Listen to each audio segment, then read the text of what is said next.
मो नना कहती तांको ग्रेजुएशन डेज रे जेतेबेले से मेस रे सांग मानक सहित रहुथिले से माने निजे हाथ रे रोसई करुथिले सेथिपई तांकर मुख्यतः दुईटी जिनिस ही रोसई हुए।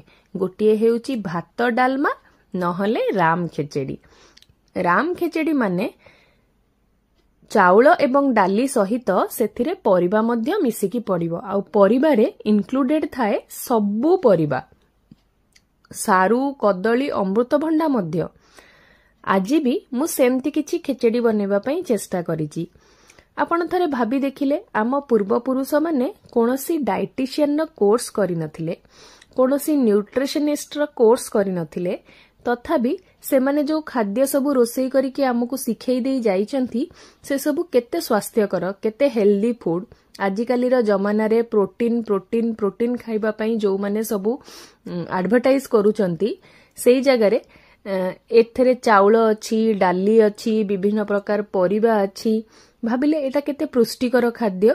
आमे जदि एई खाद्य को हमर ओडिया खाद्य को सबु बेले आगे नबा आगो को बनै की खाइबा ताहले आम स्वास्थ्य पई केते हेल्दी सेटा हबो।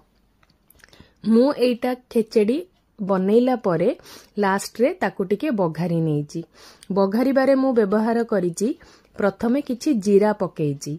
जीरा टिके फुटी आसिले टिके कड़ा हेई आसिले तापरे सेथिरे पकाइबी किछि सुखिला लंका। मु लंका अल्प व्यवहार करिची कारण मोर छोट छुआटा सेटा खाइबो बोली। जीरा को प्रथमे भलरे भाजी नेली तापरे सेथिरे पकेइली दुईटा सुखिला लंका। सुखिला लंका मध्य भल भाबरे भाजी हेई गला परे मु सेथिरे पकेइबी अल्प टिके गुआ घियो। एई सब खाद्य रे बेसी किछि खर्च हुएनी, बेसी समय खर्च हुएनी कि बेसी जिनिस पत्र मध्य खर्च हुएनी। टिके गुआ घियो भाजी हेई गला परे मु सेथरे स्वाद पई टिके हेंगु पकईची आउ लास्ट रे सेई करेई रे ही पकईची किछि कोसिला साग, धनिया पत्र आउ गोटा कंचा लंका। आपण चाहिले कंचा लंका काटिकी भी पकई परिबे, किंतु मो छोट छुआ खाइबो बेली मु गोटा पकईची जेमति सेटा राग लागिबनी। सेटा भाजी हेई गला परे आमे सेई साग भजाटी को आम खेचेडी रे अजाड़ी दबा। एथरे सागर जहा प्रोटीन मिनरल्स जहा भी अछि सेटा भी आमे गोटिए खाद्य रे ही खाई देलु। रोसई करिबारे भी एटा अत्यधिक सहज एवं खाइबारे भी बहुत पुष्टिकर।